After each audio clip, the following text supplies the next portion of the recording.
मैं डॉक्टर जयशंकर शाही, associate professor Hindi विभाग, बाबू शोभाराम राजकीय कला महाविद्यालय अलवर। एक बार फिर इस वीडियो व्याख्यान में आप सबका स्वागत करता हूँ। बीए तृतीय वर्ष हिंदी साहित्य के प्रथम पत्र से संबंधित यह व्याख्यान है। राजऋषि भर्तृहरि मत्स्य विश्वविद्यालय अलवर के द्वारा निर्धारित पाठ्यक्रम के अनुसार हम इस वीडियो व्याख्यान में अध्यायों का अनुशीलन प्रस्तुत कर रहे हैं और इसी क्रम में महाकवि सूर्यकांत त्रिपाठी निराला रचित कविता संध्या सुंदरी का अनुशीलन हम प्रस्तुत कर रहे हैं।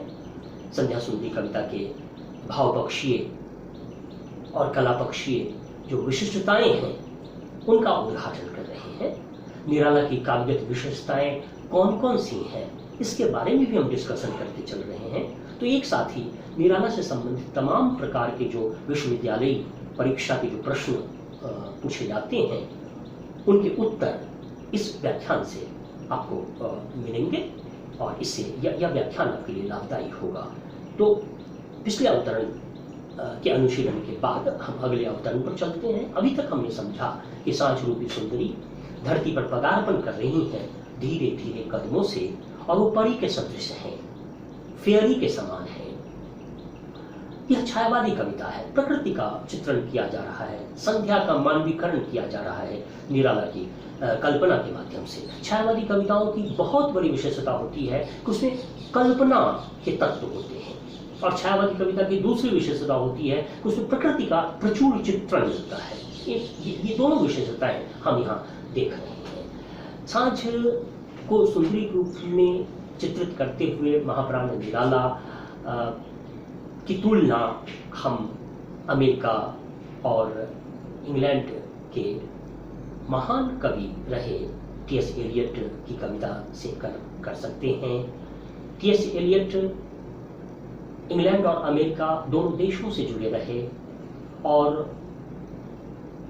उन्होंने कविता रची प्रूफ्रॉक और उस कविता में सांझ का वर्णन वो करते हैं।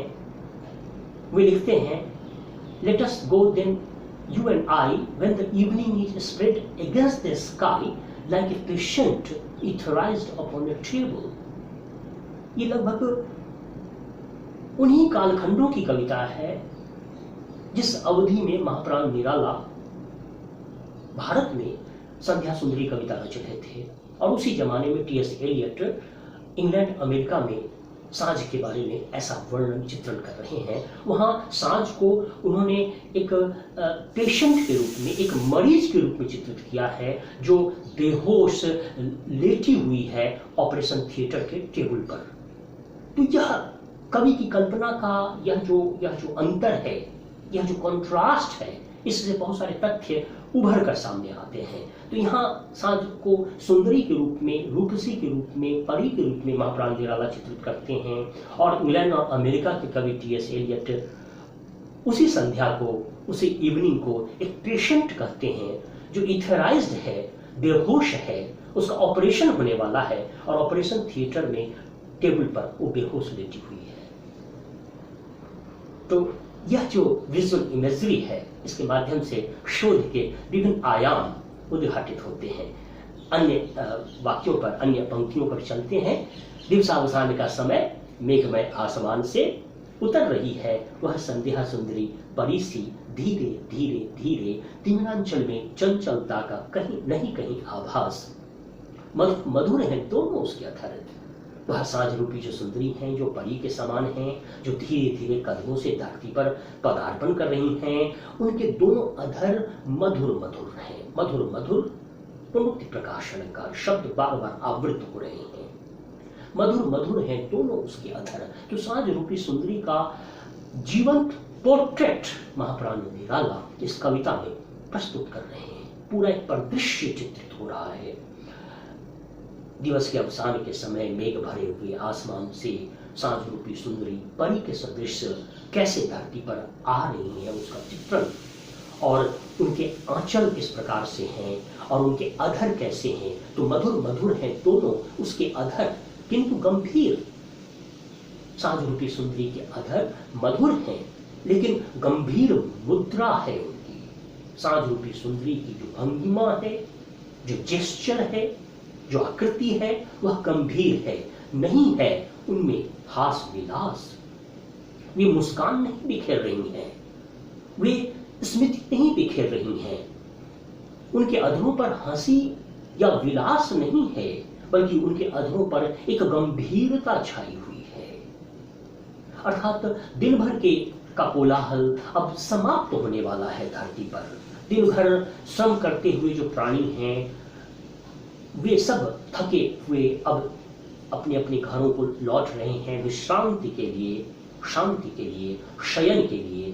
तो पूरी धरती पर, पूरे जनपद में चंचलता का आभास नहीं है और धीरे धीरे गंभीरता का प्रसार हो रहा है। और यही कारण है कि साँझ रूपी सुंदरी के अधर गंभीर हैं, उसमें स्मृति नहीं है, उनके अधरों पर हास या विलास नहीं है। तो साँझ रूपी सुंदरी की आकृति का चित्रण, उनके जेस्चर का चित्रण, उनके पोस्चर का चित्रण, तो बिल्कुल डिटेल्स जिस प्रकार से महाकवि निराला ने इसमें प्रस्तुत किया है इस काव्य में, वह दर्शनीय है, नयनाभिराम है। और आगे की पंक्ति, हंसता है तो केवल तारा एक, गुथा हुआ उन घुंघराले काले बालों से, हृदय राज्य की रानी का वह करता है अभिषेक। और सुदूर आसमान में सिर्फ एक तारा हंस रहा है, तारा का मानवीकरण किया जा रहा है। ट्विंकल ट्विंकल लिटिल स्टार अपने बचपन के दिनों में सुना, और यहाँ तारे को हंसते हुए छायावादी कवि निराला चित्रित कर रहे हैं। हंसता है तो केवल तारा एक, गुथा हुआ उन घुंघराले काले बालों से। साँझ रूपी सुंदरी की जो अलग राशि है, जो घुंघराली बाल राशि है, ऐसा आभास होता है, ऐसा प्रतीत होता है कि वह तारा उनके अलग राशि से गुथे हुए फूल के समान है, प्रसून के समान है। गुथा हुआ उन घुंघराले काले बालों से, हृदय राज्य की रानी का वह करता है अभिषेक। और निराला कल्पना करते हैं कि वह हंसता हुआ तारा जो साँझ रूपी सुंदरी की अलग राशि में गुथे हुए प्रसून के समान है। ऐसा लगता है कि वह हृदय रूपी राज्य कि जो रानी यह साँझ रूपी सुंदरी है, उनका अभिषेक कर रहा हो।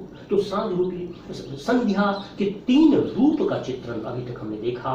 संध्या सुंदरी है, दूसरा संध्या परी के समान है, और अब महाप्राण निराला कह रहे हैं कि संध्या हृदय के राज्य की रानी है। She is a queen. तो संध्या जो है वह सुंदरी के रूप में चित्रित हुई है, संध्या एक परी के सदृश इसमें चित्रित हुई है, और अब इस अवतरण में साँझ को राम के रूप में चित्रित किया है निराला ने। तो इस प्रकार के साँझ के कई रूपों का निदर्शन हम इस काव्य में देखते चलेंगे। छायावादी काव्य की विशेषताओं को समाहित करता हुआ यह काव्य। आज इस वक्तव्य के साथ ही मैं अपनी वाणी को विराम देता हूँ।